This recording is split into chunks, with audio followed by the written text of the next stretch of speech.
Ireland's Hurling podcast. It's one we're really looking forward to today with Cork coach Liam Cronin. David, a good win at the weekend. Yourselves, you're starting to click along nicely in the championship. It's getting interesting in Clare. Yeah, a good win. I suppose we're still only in the quarter-final stage. Like, there's 3 teams into a semi-final already, so we're kind of waiting to see when the quarter-final is going to be played because of our postponed game with Cratlaw. But yeah, looking forward to the quarter-final now against Fecal, either this weekend coming or the following weekend. We're still not sure. It's camogie you're playing, is it? I don't know. She's not Brie Mac could kill us if she thought we were comparing the J to the camogie. I was looking for she's flying in the fundraiser, so fair play, Breed. If you're listening, you're absolutely flying it. I think they've big grand raised or something like that out of 10 already. So I think she's halfway there now, so I think she's tucked Crook Park. She has to make her way back home now. There's no fear. That's it. Yeah. 50 club action the weekend as well. Things are starting to get down to the business end of the camogie as well. Big time. I suppose we only did the kind of update on the club championship the weekend. We kind of made a few predictions at the weekend, and games were played just after it, and there was kind of a couple of big surprises. Well, surprises compared to our predictions. Whether there were actually surprises now or not, or whether we were just so far off the mark is debatable. But Saracens gone in Cork is probably the big one. Gone out of the championship. Yeah, and Douglas beating them. That's a great win for Douglas. And we did say that. Look, Douglas do have the firepower to put away anyone on their day, but still very unusual for a county champions not to make it out of a group. Even though we predicted that in Clare as well. But yeah, so that they're gone. So that's wide open now, and like Douglas will fancy their chances. Glen Rovers have been flying. Glen Rovers have to play in Ascara in the quarterfinals, and Ascara had won the previous couple of championships before Saracens beat them. So that's shaping up. There was a bit of a shock. I wouldn't say a major shock in Galway, but Athenry beating Thomas's. Thomas's were in the final last year. It gave him a fair clipping though. So Thomas's obviously would have been disappointed with that. So they're into the semi-final now. It's Athenry versus Saracens in one semi-final. And our Drahan have come through as expected. So they're going to be playing Ormore Marie in the other semi-final. So look, you're shaping up. There's going to be a great finish to the Galway Championship. That semi-final will be class, the Ormore, our Drahan game. And whoever wins that will have a right cut off Saracens. But obviously Saracens will be expected to win, but you're looking at a couple of serious games there. Waterford, we were saying, look, we stuck with De La Salle to win it, and God here absolutely clipped them at the weekend. So starting to sweat over a few of these now. I think if we get more than 50% of the 10, I think that could be a result for us. It was a good win. Shaping up. Yeah, it was a good win by Galtier. The scoreline definitely seemed like they were impressive. But the only thing that the Cell will bounce back from that, you'd expect. Maybe they had the handbrake on for no group games, didn't want to show their hand. That's what we'll be hoping. We'll cling to that. It's down to the semi-finals in Dublin as well. Down to the semi-finals in Dublin, down to the knockout stages in Tipperary. Haven't seen the draw. It's down to the quarter-finals in Kilkenny after the games at the weekend. We haven't had the draw yet either, so there's a few draws to be made. So, yeah, look, things are going to start straightening out pretty quickly in a lot of these counties. So, we'll await with interest. But look, we have Liam Cronin ready to come in, and I think, look, this is one I'm really, really looking forward to. So we'll get him in and we get started, Davey. Excellent, everyone.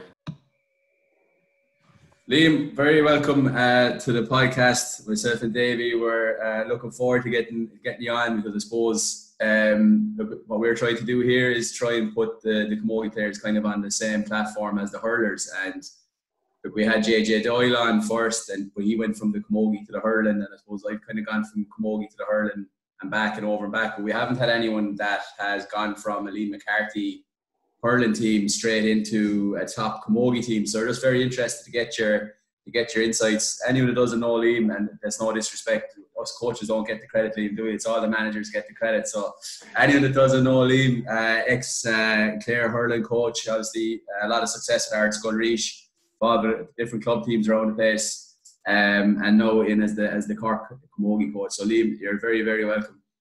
Thanks for having me, boys. Yeah, not at all. I suppose, look, as we said there, Liam, like, we've had a lot of coaches go from the county camogie to the hurling, but like, you're the first one we've had at a high level that's done it the other way around. I suppose after your first couple of months, and obviously it was cut short, but like, how are you finding the camogie, and what are your initial impressions of it?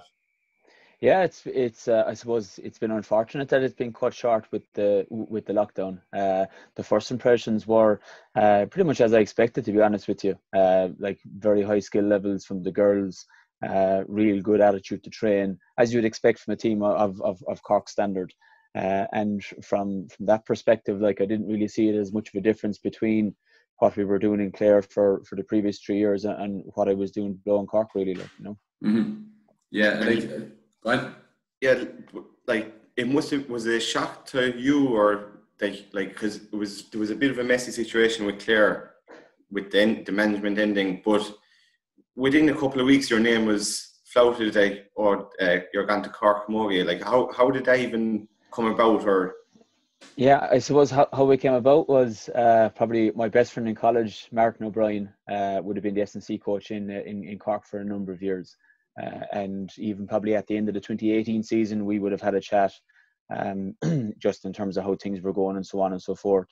And yeah, to say it was a messy situation with Clare would be an understatement. But I suppose the big thing for me would have been that after being involved with you guys for 3 years, and I suppose being involved in an elite high level environment, I was kind of very anxious to kind of stay in that mold.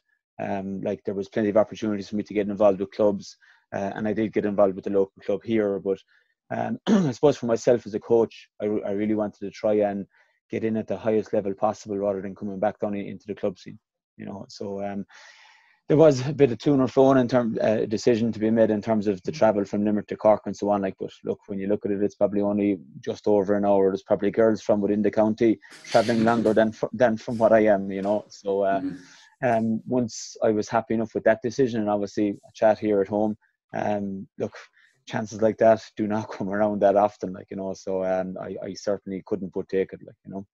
It's a monstrous county, isn't it? You have to go to Bantry for work sometimes. Like, you think you're halfway into Cork and like it just never ends, is it? Like, it's massive. No. Yeah. You girls coming from Inniscarra and these kind of places, it's a fair trek, isn't it? Absolutely. Like if you take, we'll say, Aisling coming from the very north of the county, and then, as you said, girls coming from West Cork, from Inniskeen and Cahill and those places, like, you know, and on the east side in from Killer, like, it's a massive county, you know. It really is. Yeah. No, definitely. Look, it's interesting what you said there about going in at the elite level, because like we had JJ Doyle on here for the very, very first one, and he was saying like that. You know, he didn't leave the camogie to go to the Wexford under-21s. Like the camogie had ended, and he would have seen that as a step down going from Wexford camogie to the under-21. So like, it's interesting what you said about the leagues. I've touched on this before. I've kind of had people tell me before, look, you're wasting your time with, you know, with coaching the camogie and stuff like that. But I'd be kind of more the same thinking yourself. It's more about the environment and kind of, I suppose, the level of competitiveness you're at. But like, were you worried at all about being branded a camogie coach by making the step over? It never even entered my mind, to be honest with you. I suppose the one thing that really, I suppose, persuaded me was that, like, I suppose after talking to Martin over and back, and we were kind of saying, okay, it might look like a possibility that I might be interested. I suppose what swung it for me then was meeting Paddy and Niall Collins, you know. And again, you just hit the nail on the head there, Adrian. It's all about the environment. And I suppose after spending an hour in the company of Paddy and Niall, it was a no-brainer for me, really, like, you know. But I personally, not that I've had any long relationship with camogie, this year being my first year, I've never seen the difference, really. Like, I don't even use the word camogie, to be honest with you, like, you know. We don't either. That's our whole thing, Liam. And I think the girls probably maybe appreciated that a little bit, that like I was treating them as hurlers as opposed to the difference between a male hurler and a female hurler. Like, they were just hurlers as far as I was concerned, you know. So yeah, that's. But look, as I said, like, when you have the likes of the setup that Paddy has created down there, and the girls that are really driven to kind of achieve as best they can, it was a no-brainer for me, really, to be honest with you. Mm-hmm. Yeah. Yeah, it's like, that's it, isn't it? And I suppose from a coaching point of view, like, coaching is teaching, really, isn't it? Like, it's kind of, that's the way I always say, like, it's the subject matter and the pupils change, but really your own approach kind of doesn't really change that much, does it? Like, you know, I suppose. But yeah, no, it's very interesting. Just when you're touching on that, the approach mightn't change. Like, we said the way when you were with us with Clare, like we had a kind of specific game plan. We were a lot of short ball and trying to change up then with kind of diagonal ball into the forwards, creating space. We also had to win our own ball. That was vitally important. So using your size, your physicality. Does that approach change because ultimately the rules are different with the camogie? Probably a little bit, and I suppose, look, I've been very fortunate in the sense that even though it's a little bit of a rebuild maybe at the moment in Cork, the girls have been exposed to an extremely high level of coaching with Kevin Murray before me, and to be honest with you, it wasn't a case of me coming in kind of maybe changing a whole lot, because I think a lot of what they had was actually quite similar to what we would have had in Clare. And look, I suppose maybe that's what made the Kilkenny team the team that they were for so long, because they had so many players that were able to win their own ball. But the game has probably changed now a little bit. Like you're gone from, even at men's level, you're gone from the kind of 50-50 ball to the forwards now, more so building it to a certain place in the pitch that you can hopefully deliver a ball that's going to be retained inside. And look, I suppose that would have been probably one of the secrets to our success, Davy, in 2018, that, yeah, Clare would have been renowned for that short passing game, but we also had then someone like Conan in the inside line that was able to win ball when it was delivered in there. And it'll be no different to us when we do get back with Cork, like, you know, that there are some very, very skillful players and that can build it. But look, I suppose it's no different to any other team. You just have to play to your strengths. So if the likes of a Cork forward line isn't blessed with plenty of players that can win their own ball, then they'll have different attributes that we can go and exploit. Have you found, like, coaching the tackle or anything like that? That's the thing I always find the most frustrating in camogie. Sometimes when I switch over, I forget about it. The referees remind you pretty quickly at times. But yeah, I'd be fairly similar approach to yourself, Liam, is that I try and treat them as hurlers and then scale back what you have to scale back then. From the camogie point of view, as opposed to trying to undercook them. I made that mistake before over the years. You kind of treat them as camogie players. I found the approach that you talked about there is just treat them the same as any other hurling team, and then you do have to make those little adjustments. You can't be plowing into players inside the middle of the field and stuff. But yeah, but in terms of the tackle and so on, like, you'd hope that, look, there's been kind of little, I suppose, green shoots of change coming this year in particular, in terms of, we'll say, what levels of intensity are allowed on the playing pitch. You know, I think it's probably no different to most other sports. Like the previous year's champions dictating off that in terms of what's going on. And look, Galway have brought that physicality to a different level last year in 2019. For the better of the game, I think.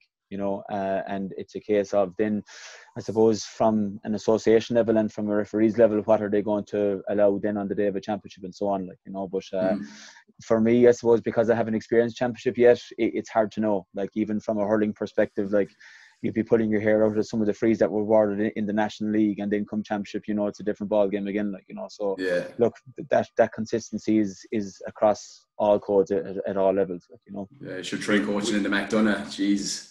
Yeah, we were always giving away frees. That's the probably will come championship. Yeah, you might have to learn to coach the tackle. Yeah, really. Anytime Reedy came back from Clare, he was always borderline in the club matches as well. You know, so he was walking the line. But yeah, it is tricky, isn't it? And you're dead right though. Like, there seems to be a bit of a change. It's almost like the players have left the association behind, and they're kind of scrambling to keep up. But like, I watched back last year's final, actually. It was on Sky Sports there, and I just stumbled across it. And like, it was such an entertaining game. Ray just left it go. Brilliant skill level. Some big hits gone in. Nobody got hurt. Great game. And like, we had Angela Downey on here a few weeks ago, and she was saying, look, I think a couple of years previously it was against Cork, like, but they felt maybe a bit hard done by with frees and stuff like that. And they felt that they weren't hard done by at all last year. They were just outplayed. And like, that's all you want as a coach, isn't it? You want a fair crack at it. Just let them off and play. If you win, you win. If you're beaten, you're beaten. But hopefully the association is kind of going that way now, in that they want to allow a bit more physicality, and the rule changes and stuff will kind of bring it more in line with the players' physicality. Like, but Look, I suppose I'm always showing Davey like clips from camogie and trying to educate him, Liam, you know. And look, he's always Davey would be a great man for watching clips now, let me tell you that. He'd be a great man for watching clips. I'd say his Huddle link password has expired, I'd say, about 3 years ago. Yeah, I believe that, yeah. So you have to send him to him in 30-second bites on the phone, you see, Liam. That's the thing. You can really go short. But look, I suppose he's always like, I'm showing him, like, you show him Caught the Van and Amy O'Connor or Cronin and all these, you know, and Bet Carton, and it's very impressive. Like, I suppose in your initial few months, and I know obviously it was cut short, but like, what players have you been really impressed with, I suppose, both in your own setup and in the teams you've played against?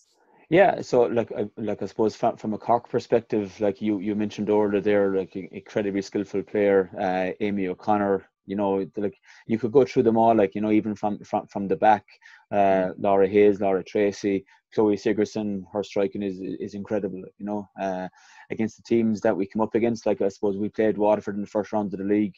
Like I suppose it's well documented how good a hurler Bet is. Rocket, look. See, Davey. Would Look, you say she's top 50 in the last 50 years, Liam? She probably might squeeze into it, all right, yeah. Lovely. But yeah, look, you're lucky you said that, because you've gone another 5-minute round to get her into. Yeah, but yeah, look, it's the players are there, like, there's no question about it. It's just about, I suppose, putting them on the shop window more often than not. Like, you know, the fact that we played our first league game in Páirc Uí Chaoimh was brilliant, like, you know, and we were lucky enough that our second game was in Páirc Uí Rinn, you know. So like, I think if you can get the matches in those sort of venues, and you can do something around the marketing of getting the crowd there, and going back to what we said already about the actual game and how it's refereed and so on and so forth. Look, to me, it's a product that hasn't been really tapped at all, like, in terms of its potential. Like, you know, I think it's just there waiting to be taken, and like, whether it's a commercial or marketing manager, the Camogie Association, or whatever the case is, but just to really drive it on. I suppose, look, it would have been interesting to see where this 20 by 20 campaign would have taken it over the summer. Hopefully we'll see that in the last 3 or 4 months of the year. You know? Yeah, no, definitely. But don't get too comfortable now in Páirc Uí Chaoimh and Páirc Uí Rinn. You haven't really been adapted into camogie until you've been in the rag in January, and there's no men's toilets in the place. Yeah, you ball the referee out of it in the first half, and you have to knock on his door at half time and ask him, can you use his toilet? That's then when you're really in, like. I'd say now, as bad as what that might mean, it's probably not going to be anything worse than Caherlone for 3 months of the winter. And yeah, sure. That's for sure. But, well conditioned, it's all in. Yeah, but look, were we there for 3 months of the winter? Well, we were, Davey. You probably weren't. But, brilliant. But look, on a serious note, I think, look, that's a massive challenge that the association has, particularly this year. That, seeing as they made the decision to play the inter-county camogie at the back end of the year, like, it's really important that they take that on board now and make sure that the championship is run in the best possible facilities in whatever county it's on. Again, I just said it about putting the girls in the shop window. Like, people will go to game, well, if they're allowed, but if the venues are of the right standard, you know, and people have comfort in terms of going in, sitting in a stand or whatever, people will go to games, you know. It's just a case of making sure that, irrespective of whether it's this year or back to the summer championship next year, that the matches are played in venues that should be played in, you know.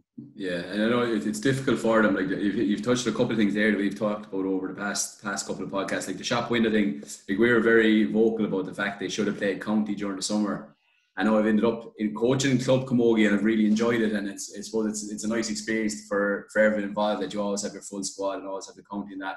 But I think for the year that I was in it, when there's such a struggle to get it out there in the shop window and everything like that, like, you know, the Wexford County final and the Hurling on television yesterday, you know, you have club games in Clare on the television, and we've talked about it before, like, Niamh McCahey has played on television twice in her career. You know, Bet Carton has played on television 3 times in her career. Like, you know, you see, I saw Anne Dalton once last year, so I Jet Cork were on television once last year.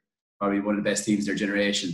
You know, and it's just like, I think they just missed that opportunity to put it out there. But venues is the thing as well. Like, geez, like, you know, you play in all sorts of places over the years. Like, you know, it's just, yeah, if you get the right weather, the right grounds and stuff like that, you said it before, Davey, about the product. Like, you know, people need to want to be watching the product. as well. Like big time. Because a lot of the teams they have probably more resources or better resources than a lot of even the county hurling teams. And like even the setup in with a UL, your Ashburn team, like there's nothing left unturned. You're anything you ask for, you're given. And I suppose when you went from the Clare senior hurling team to the Cork senior camogie team, what are your resources like in comparison? Even the backroom size and the whole setup compared, like if you're comparing the two setups. Yeah, like as I said to you at the start, that's probably one of the reasons that really, I suppose, nailed down in terms of me going down there. Like I suppose Paddy's record at camogie level is there to be seen. Like he's going into his 9th year involved now with 4 Irelands in the last 6 years. Like, you know, those sort of stats speak for themselves. Like in terms of the setup, in terms of the backroom team, like we'll say we all know the way the game has gone now in terms of the game's been recorded and video analysis and so on and so forth. And like, to be honest with you, I'm amazed that Niall Collins hasn't been gobbled up by like Cork senior hurling team or Cork senior football team in terms of the level of analysis that he's doing. We have Owen Galvin in this year new with S&C coaching. Martin is still working around a bit in the background. So look, the resources are definitely there from a backroom perspective, and I think, to be honest with you, most of the successful teams in the last number of years, their kind of backroom team kind of mirror what you'd expect at senior to county level. Like Cathal Murray has probably done the same in Galway, and same in Kilkenny and so on and so forth. Like, you know, I suppose to be fair to the Cork camogie, their facility in Castle Road, maybe not every county has gone to that level of investment in terms of having an actual camogie facility for them. And I suppose that shows a bit of kind of, I suppose, vision and foresight on the Cork Camogie Association's behalf, that look, there's a wonderful training facility down there in Castle Road. And we're blessed with that, to be honest with you, like, you know. But yeah, it's nice to have a base, isn't it? Absolutely, yeah, absolutely. You know, so from a resources point of view, look, like you'd expect it from the county, a county of the size of Cork, to have that in order, and they do, like, you know. So yeah, that's been very pleasing.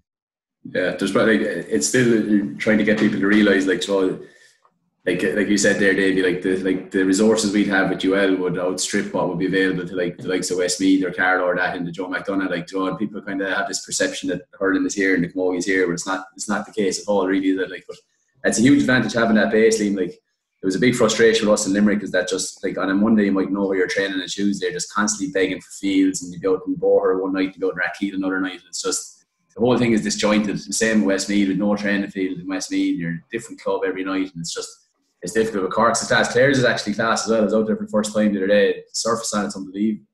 The one out in Ennis, so it's at Father McNamara Park. Yeah, class surface. They've just about the men's field, anyways. No, the camogie pitch is like a snooker table. It's unbelievable. It's class. Yeah, it's really nice. They've done a savage job on it. But I suppose, like, Liam, Cork don't tend to really go for outside coaches in any sport, right? I was racking my brains trying to think, and maybe I've missed. Maybe there might be a couple of obvious ones.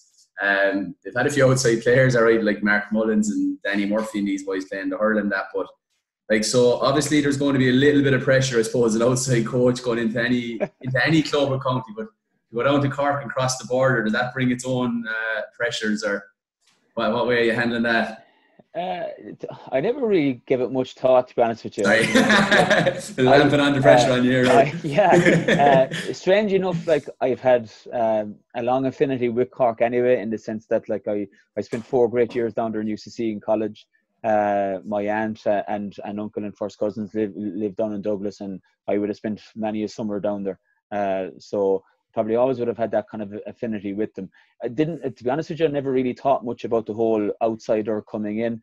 To me, it's just another job. And look, you know yourself, when you're involved in a team, you're in your own little bubble, you know, and whether they're from Cork or Limerick or wherever the case is, they're a group of girls that are trying to, I suppose, get to the very top of the game again. And that's where, like, I certainly haven't, it hasn't even been mentioned, to be honest with you, about me coming from Limerick or anything like that.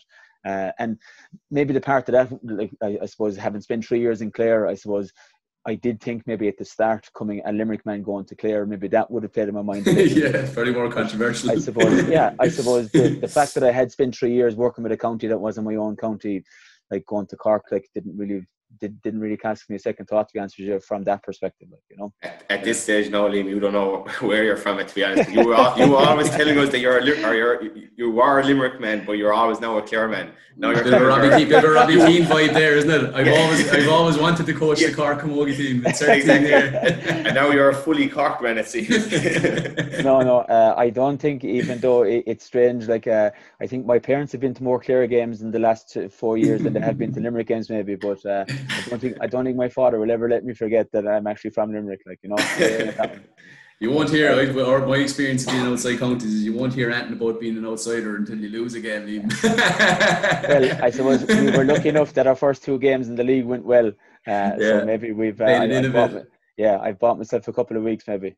That's it. Well, look, you're dead right though, I suppose, like in camogie in particular, like if you're going coaching Kilkenny, Galway or Cork, the expectation is that you're there to win Ireland, isn't it? There's nothing less. It doesn't really matter where you're from or whether you're outside, inside. If you're with one of those 3 teams, unless you win Ireland, it's not a successful season. It's the same for any of those 3 teams, isn't it? Like, it's just the expectation is there. Absolutely, yeah. And look, that provides its own challenge, and it's probably, as I said to you at the start, I suppose after spending 3 years in the environment in Clare, I really wanted to go in at an elite level again. Look, there is pressure, like, and it's no secret that any time Cork or Galway or Kilkenny go out, like, if you don't win the All-Ireland, it's not been a good year, like, you know. And I suppose Paddy has probably seen that himself as a challenge this year. As I said, like, there's probably a little bit of a rebuild going on. Galway haven't been champions last year. So yeah, look, but that's the exciting part of it in terms of that challenge. Like, you know, can you get back up to where they previously have been? Like, you know, with probably, like, that's suppose the great thing about Cork as well, like the fact that they've won 2 All-Ireland minors in a row coming up along as well. Like, you know, the conveyor belt of talent is there, like, you know. And okay, look, you might have lost some absolute legends and stalwarts of the game and the likes of Aoife Murray and so on, like, you know, but there's plenty of young talent coming through, like, you know. And from what I gather from Paddy and from listening to the girls, Paddy was always really good at trying to bring that talent through, like, you know. No, you're right. Like, because I suppose, we're looking now at seeing what first years are coming into UL now this year into the Ashbourne, and like, it's the Cork ones you're looking out for. You know, it's like Cork, you're looking to see who's coming out of Kilkenny, see who's coming out of Galway. You know, that's it. But very much so, Cork, with the talent they have coming through. We've Hannah O'Leary now coming into some first year now, so we're looking forward to her coming in as well. But yeah, it's like that's where the conveyor belt is. Like, you know, it's they're definitely producing talent. So there's no fear from that point of view anyway. It's strange now that she hasn't got her points even for her leaving cert, and you know that she's coming into it. It's something you're showing a lot of naivety about how the college recruitment process works. I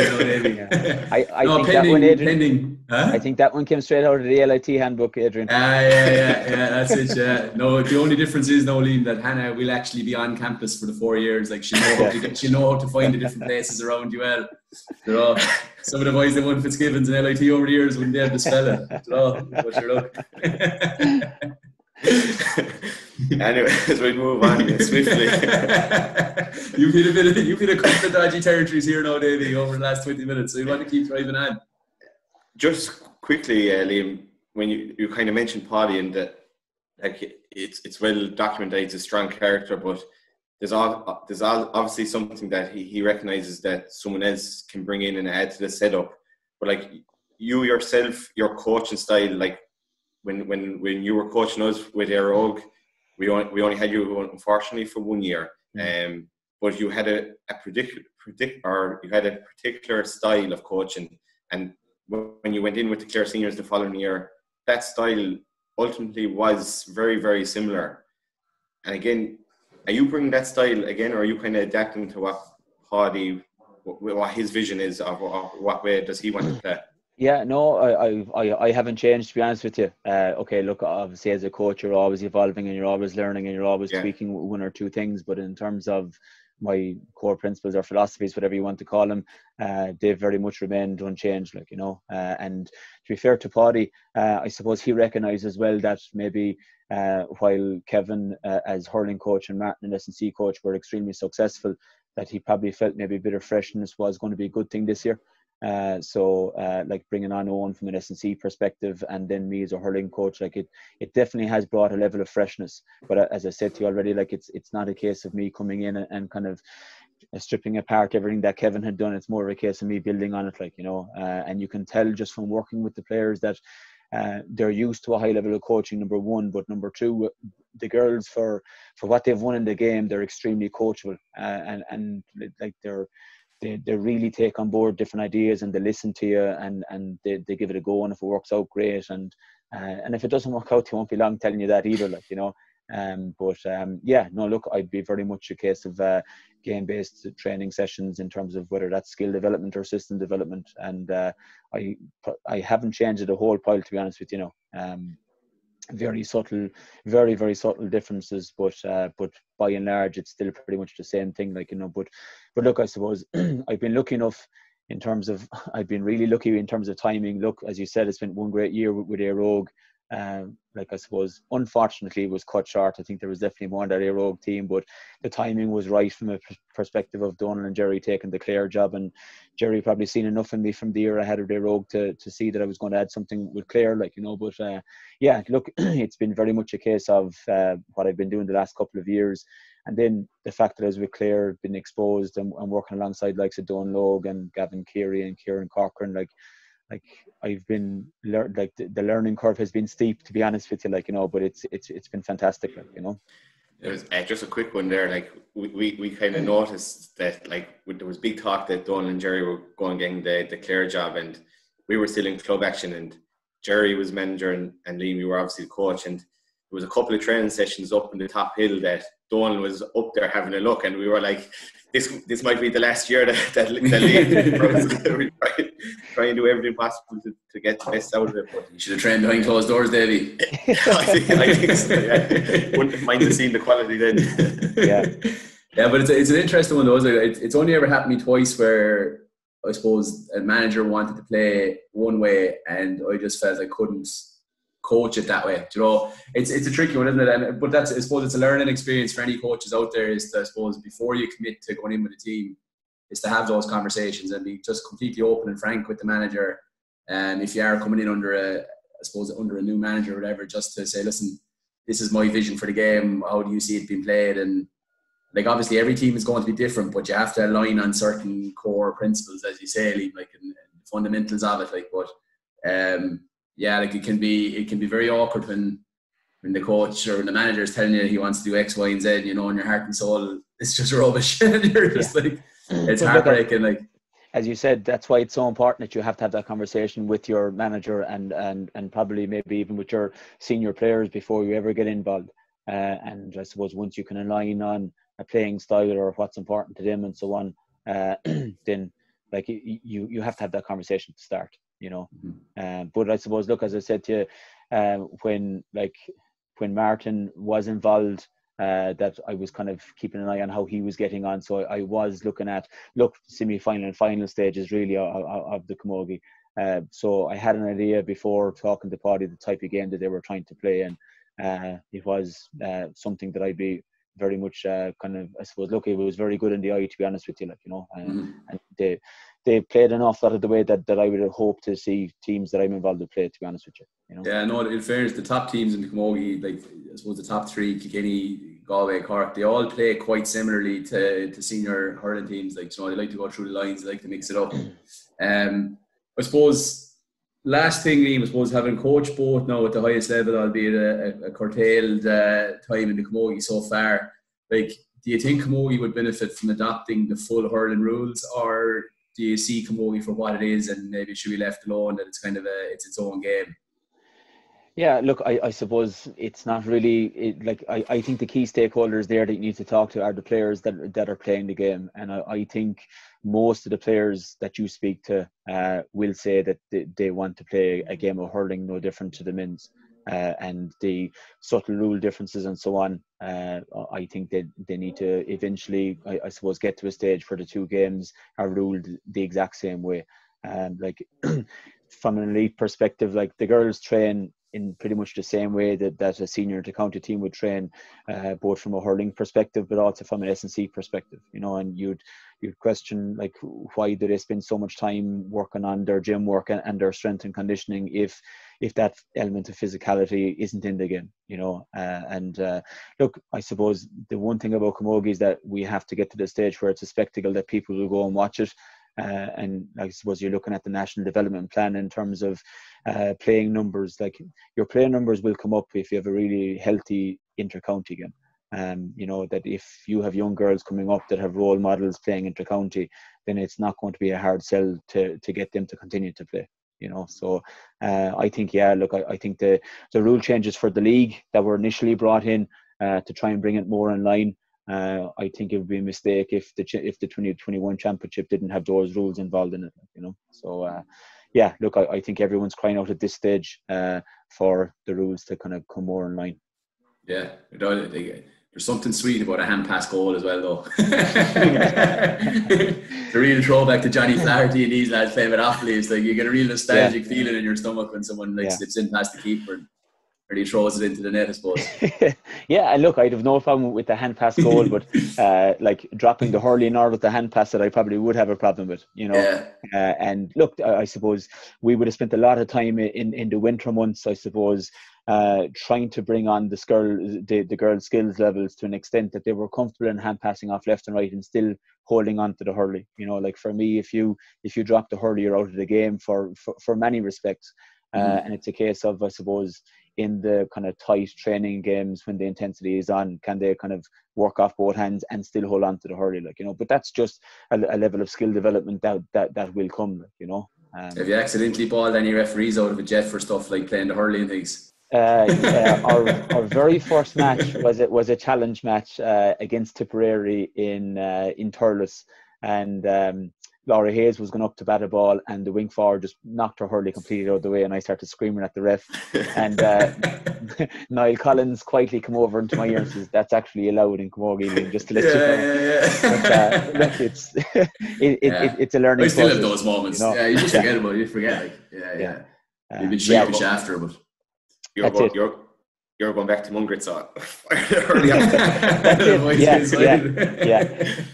yeah. So look, like there's definitely learning from my perspective as well in terms of the different rules maybe that are allowed, that aren't, like, you know. But look, it's I think we've kind of maybe focused on the major things in terms of the skill development, and I suppose implementing our attacking style of play, while also, I suppose, looking at it from a defensive aspect, like, you know. So as I said, it was a pity that the season was cut short the way it was, for to really allow us to get into it. But hopefully, please God, it's only around the corner before we get going again. Yeah, you were motoring well, in fairness. Like, geez, you're putting up big scores and stuff, so it was really shaping up to be an interesting summer. But as you say, hopefully, no, it'll go ahead first of all. Secondly, it'll go ahead on pitches that will allow teams to express themselves, and it'd be very interesting. Like, you know, close to Donegal, like, there's a serious talent in pool in Kilkenny as well, if they can harness it, and Galway the champions. And so it's just, look, it's really shaping up to be a nice a three-way shootout again there, you know. So, but Liam, listen, we're going to leave it at that. Thanks very much for joining us. We look forward to seeing you accidentally ball referees out of a few times over the summer, hopefully. It never leaves you. Like, if you're coaching both, it never leaves you for the first 5 or 10 minutes of every game. It's great. Yeah, fairly sheepish. Then wait till Liz gives you the eyes now, or Ray Kelly or someone, you know. Then you're in the fold. Then that's it. Okay, guys, thanks a minute for having me. Brilliant. Thanks very much, Liam. Talk to you soon. Liam, good luck. And best of luck for the rest of the year. Cheers, boys. Really good insight there to Liam, and his coaching philosophy with both the male inter-county scene and the female inter-county scene. Again, big, massive comparisons, a lot of similarities to both setups, but really good insight to what he's about and what he sees the camogie going to, where it's going to go to. But that was really interesting. It was. And look, it can only be good for the game when you have coaches of that quality going across. Like, we spoke about it before, like Cathal Murray had won a county championship with Sarsfields in Galway in the hurling, so had, like, obviously operated at a very high level, and he brought that over into the camogie. Like, Liam has gone higher again, like, you know, had a very successful tenure with G guys in Clare, and has brought that to the camogie. And like it's only good for the game. Like the better the coaches are, like the players are there, if they're exposed to high levels of coaching, it's, as you said, you talked about before, the product. It's only going to improve the product and what people are watching.